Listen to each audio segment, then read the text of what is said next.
Hello and welcome to another episode of Quick Glance, again around the topic of the Azure Developer CLI. Now this will be the last session on the Azure Developer CLI, at least for the first batch that I wanted to record. Now, up to now, we have taken a look at different areas of the Azure Developer CLI, how to get things started using some quick starts, how to run and debug things, how the code looks like that is provided via the templates, how to set up the monitoring or how to access the monitoring, how to set up the GitHub actions, the provisioning pipelines, and how to do some other things around that. Now, if you take a look at the Microsoft documentation, you will see that there are other areas that I would like to highlight within this video without going in the depth and into the code of that, because I think they are really valuable. Now, first things first is the section about making your project AZD compatible. Up to now, what we have done is we have taken templates and started from scratch, so having some kind of a greenfield approach. Now, with a brownfield approach, you have an app, you want to make it compatible to AZD, so you can use AZD with this existing project, because on the long run, you want to move maybe all your projects to being AZD compatible. This section now gives you an overview what you need to do in order to achieve that. Now, from my perspective, and that's why I want to highlight it, this section is not only relevant if you have an existing project and want to bring it to the Azure Developer CLI, but it's also important if you want to get some deeper understanding of the Azure Developer CLI, how it works, which will then also help you when doing troubleshooting. Now, first of all, there is this choosing of starting points. Forget about it from my perspective, at least up to now, because there is no difference. Now, within this section, you will be guided through an understanding the AZD architecture overview, how the AZD command line works, what it expects, and where it expects what. As you can see, you get some overview about the basic outline. You get some information about the where to put which files. So from my perspective, the source repository should contain the source code. And if you take a look at some samples that are labeled as AZD samples, but are not listed within the AZD command line, AZD template list command, you will see that they do not have that folder. They have it kind of weirdly structured from my perspective. So I really like the clean approach of the default templates of the Do app that put the stuff in the source code folder. But maybe that's just a question of personal preferences. And then it walks you through on what happens in which step. That's also super interesting. It walks you through the structure of the bicep file, what's expected, what's the best practice. That there is a lot of information about that. And then it also tells you a bit about the Azure YAML file that we had within the other video around walking through the code, which contains the metadata. And here you also see some more information. What does all the different values there mean? I mean, they are kind of self-explanatory, but it's always good to have documentation on that. And well, with that, there is also, of course, a section around configuring the DevOps pipeline. I think that's the easiest part, except for the secrets that you have to create and or are created by the AZD. That's really cool. But that's basically it. And here you have the AZD convention. So that's also an important part. However, take it with a grain of salt, because, for example, an assets folder, well, yeah, I think it wouldn't make any difference if the PNG files or the JPEG files are lying in root, except for that it's a bit messy. But here you see you need an infra folder, you need a source folder. You have the metadata file, and depending on what additional functionality you want to provide, like having the debugging support in hybrid environments, having pipelines, which you probably want to have, and having dev containers, that depends on what you want, but then if you want it, put it in this structure. So that's really cool. So read that section even if you are starting from scratch, because that will help you understand things. Then there is one section around troubleshooting the Azure Developer CLI. First of all, yeah, you can give feedback here. You can report bugs by opening issues in the Azure Developer CLI. You can post questions here in the discussions. And that's GitHub discussions, so it's not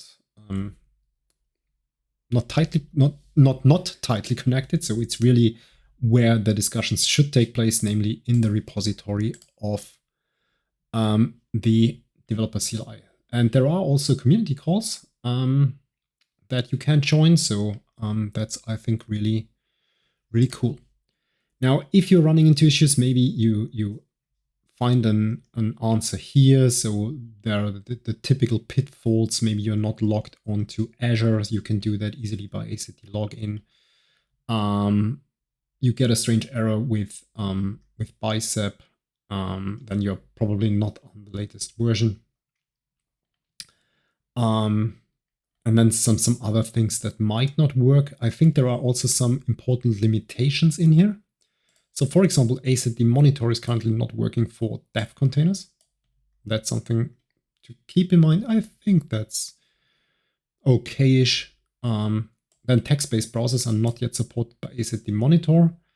That's something that I personally would really like to see, because then you don't need to jump to the portal.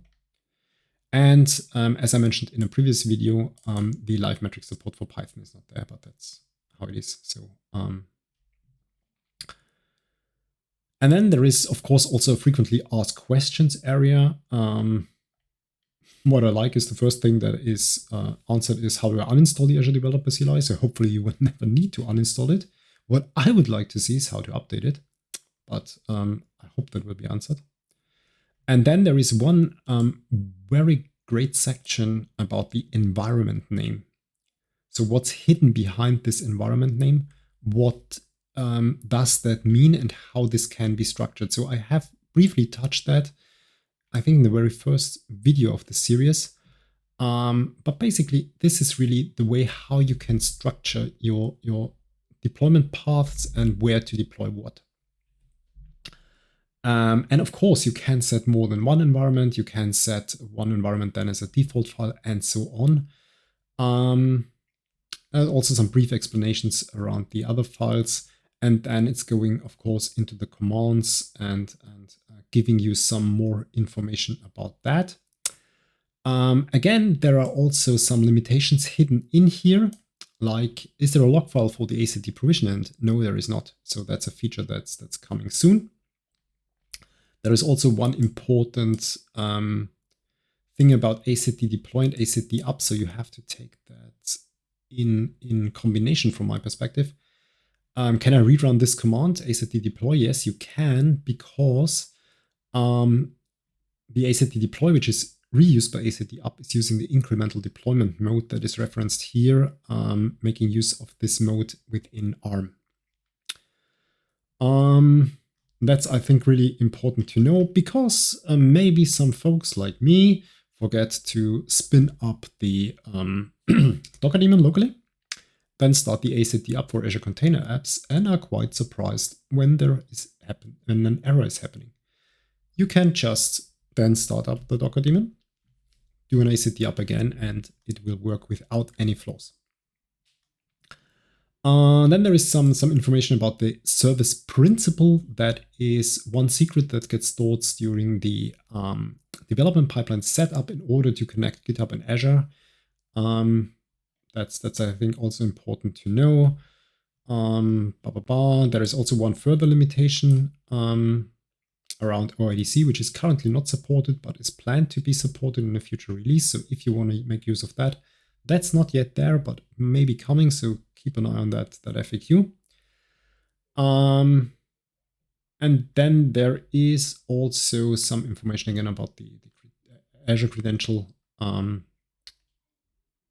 and some more information about the GitHub Actions, if you are especially new to GitHub Actions, where do I find the information, what is happening, and where do I find the logs. So I think especially for starting points, that's really cool. What I think has some room for improvement is spreading of the limitations in those two areas. So there are limitations. It's public beta, so of course there are limitations within the Azure Developer CLI. So take a look at Troubleshoot and GitHub and the FAQ in order to check out for those limitations like the OIDC one that I just mentioned. And last but not least, there is a reference section. I mean, that's a reference of the Azure Developer CLI. That's the same thing that you get when you do an azd -- help or then an azd and the corresponding command -- help, which will perfectly help you with the information. But here you, again, have an overview about the different commands that you can use and how which commands are supported. There is also some, inherited commands. So as you can see, there is some inheritance. I'm not quite sure if that's always helpful.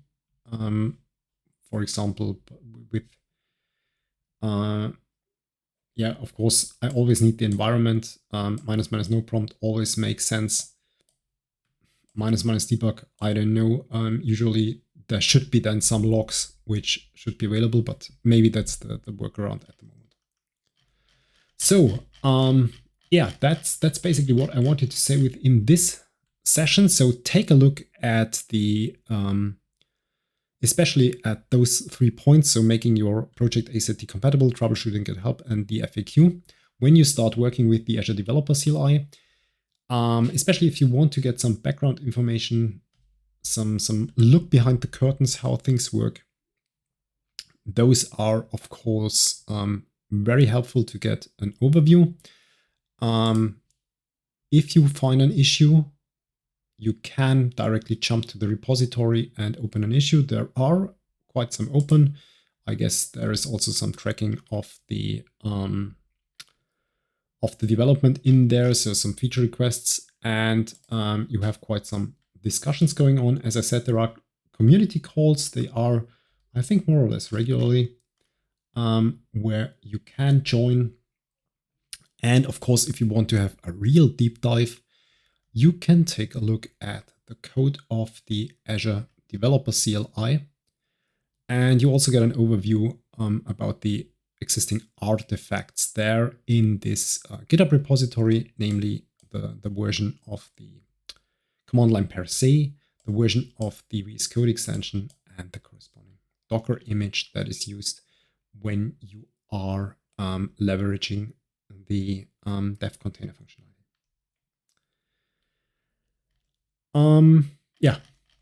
With that, I'm indeed at the end of the session and at the end of this collection of session around the Azure Developer CLI.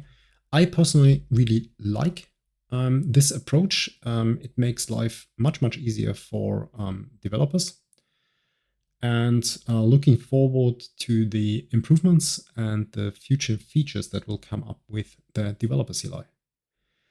And yeah, with that, I hope I had some stuff for you that might be interesting, some path forward using the Azure Developer CLI. And yeah, with that, ABC, always be curious, and see you next time with a different topic. Until then, bye.